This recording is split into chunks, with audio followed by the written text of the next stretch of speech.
pack raft in one form or another has been around for forever, just about. Ever since there have been rivers, there have been people wanting to float down in them and in something.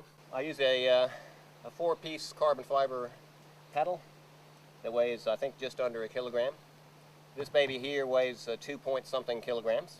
Despite that, and despite the fact that it can be rolled up in a size about as big as maybe a 2-man tent, it has been carrying me. I'm about 70 kilograms. My pack, which is about 30 kilograms. My camera bag, about 5 or 6. And my food bag, which is about 15. So I think, if my math is correct, that's about 120 kilograms on top of a rubber raft that weighs about 2.4.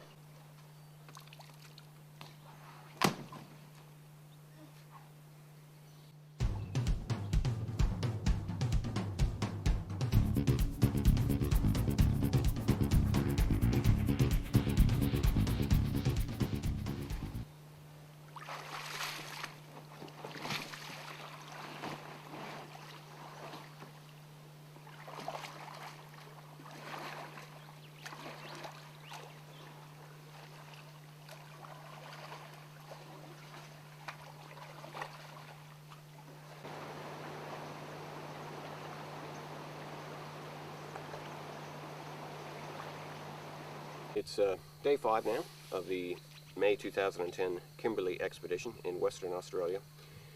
I'm pretty excited because I've got 1 full month completely alone along the King Edward River, which I am paddling down solo.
Just like a little flushing motion. Kind of makes me want to pull a chain or turn a handle or something. Obviously there's an air pocket that's sucking the water through the rocks there.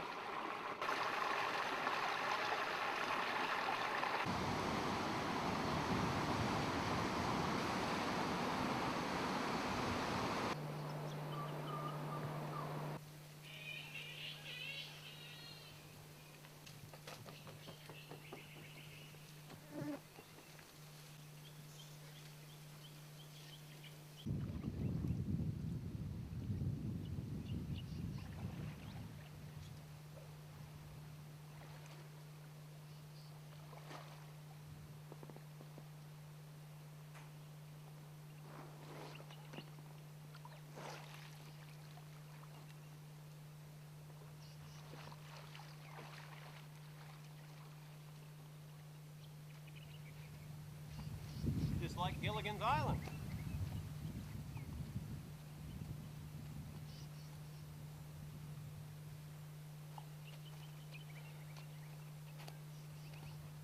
A lot of the rivers in the Kimberley, like the Drysdale, are all sandy banks and cliffs. Plenty of sand. The King Edward isn't. It's mostly basalt rock and kilometer after kilometer of pandanus swamps. This is the first big sandy beach I found the whole trip, so I'm quite excited.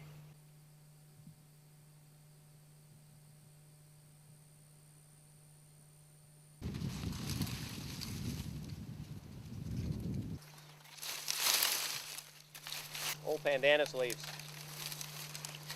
Best fire starter around. Gotta watch your hands, it's a bit spiky.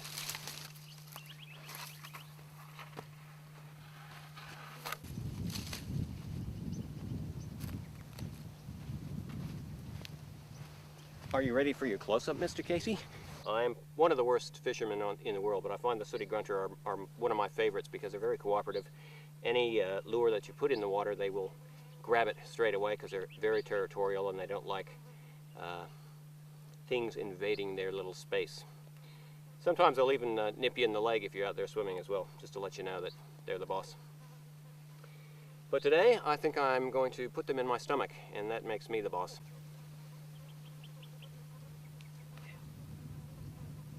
There we go. There's one.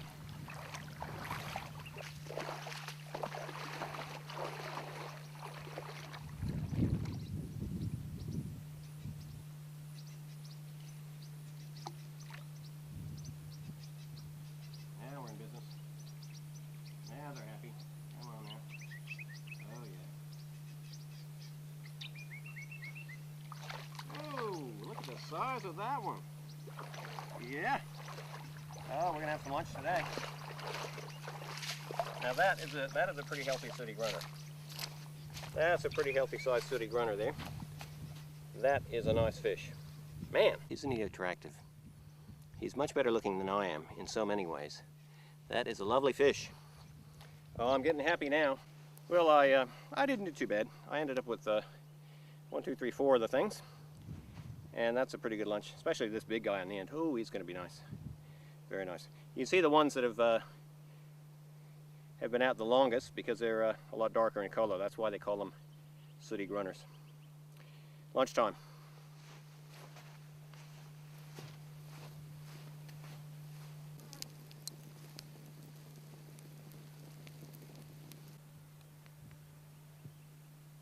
A lot of freshwater crocodiles in the river out here as well. I've seen a few. These are one of the things they feed upon. My utensils out here.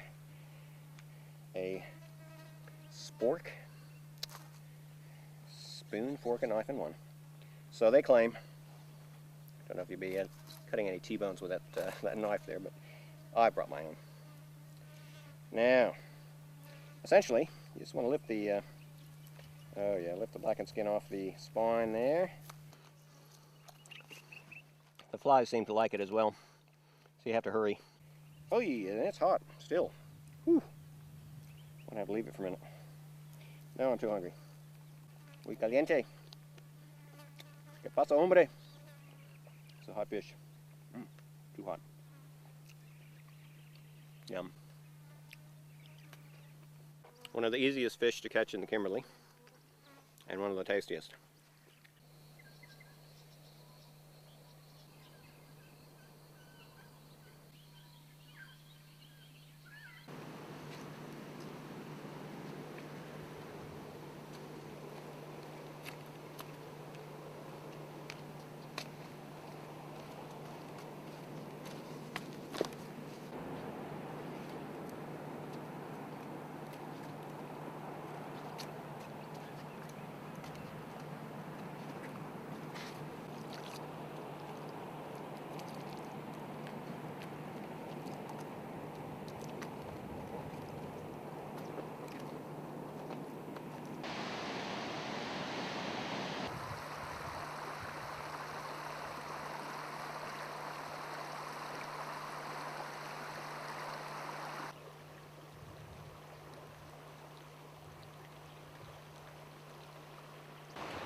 Somebody turned the spa bath on a little bit high for me over there, so I'm just going to have a more sedate swim. Crocodiles here are pretty small, friendly, usually, so it should be okay.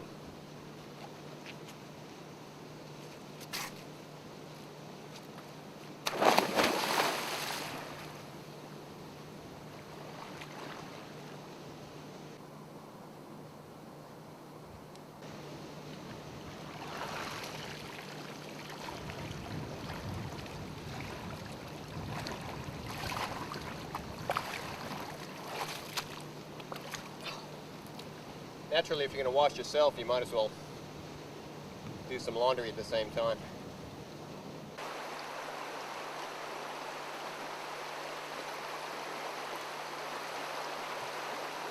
The King Edward doesn't always cooperate with nice, smooth, open stretches of water. This is yet another pandanus swamp with pretty rapid flowing stuff and a lot of serrated, sharp plant edges to rip open the raft on, so I have to take it a bit slower through here. Typical pandanus swamp. Spider webs everywhere and spiders.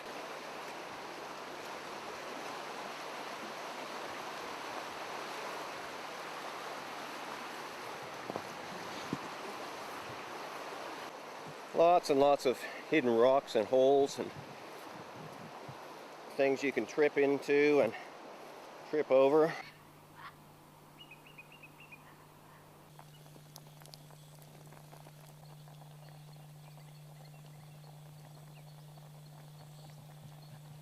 Dinner this evening is some pasta, some pumpkin soup mix stirred up in it, a bit of pseudo Parmesan cheese, and a clove of garlic, which I'm chopping up on my table over there.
When I do have that opportunity, I quite like to have a bit of porridge. Keeps you out of trouble for the day.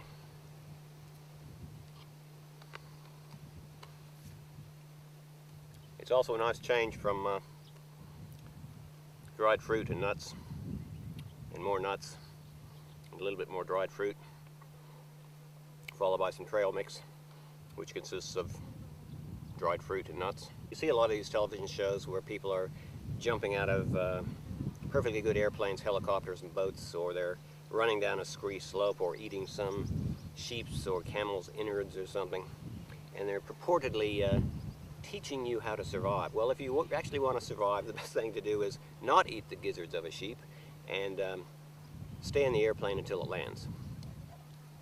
And don't run down the slopes that can break your ankle as well. Don't get me started. Television survival people. A lot of people don't know that I am the 1980 Alaska State Chess Champion. It's true, I'm not making this up. Mind you, there were only 7 chess players in Alaska at the time, but well, details.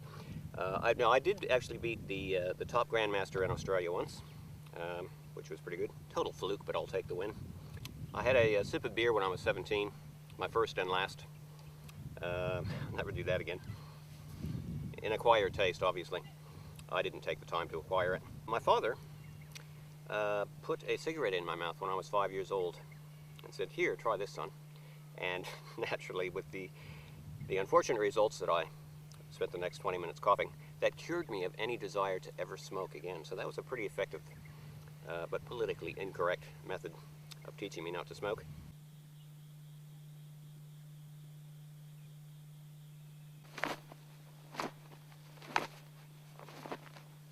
Flies. If you look up in that tree there, you can see a pretty good indication of just how high the water levels get here in the wet season. January and February had a couple of cyclones came through, I think, and it's kind of hard to imagine in May Water levels are pretty low now. But that's an upside down tree trunk wedged in another tree branch about 6-7 meters off the ground at least.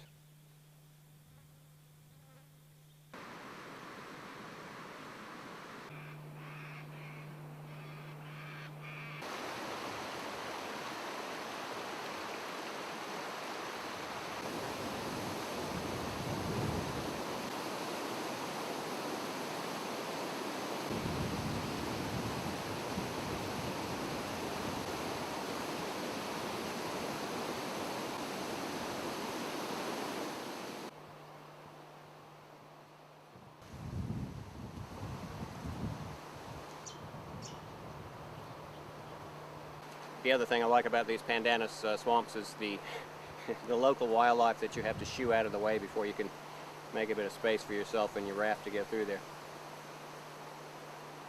Just about every 2 trees around the swamps have a dozen or so spiders hanging off them. Quite often I've been, finding little spiders in my hat or around my pockets. So that's the river I've come through. Nice and open and beautiful. Very quick time through there, and then you gradually follow it around downstream and you come to a dead end. There's nothing there but a little trickle, some rocks, lots of pandanus to get through.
This procedure of coming to the swamp, dragging the backpack up until I can find a place where I can put in, coming back, taking the raft up, coming back, taking the camera and the bag. It's a bit painful, but we're getting there. Lost in the swamp again. Story of Kevin Casey's life. Whoops. Oh, hang on. There's a bit of a hole there. There's my little horsey over there.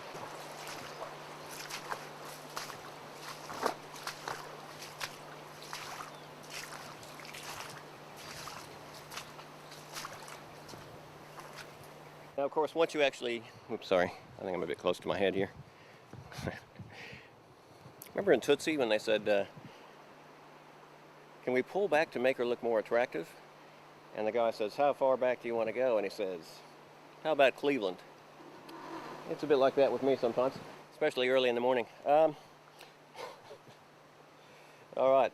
The problem here is that once you get through the actual vegetation and the mud part of the swamp, excitement, then you have the rapids, and you have to get through the rapids in one piece without letting go of the raft and seeing it vanish and disappear down the river without you, which is always an embarrassment, and making sure that nothing gets tipped over and completely soaked, such as your bag with your video camera in it. Oops.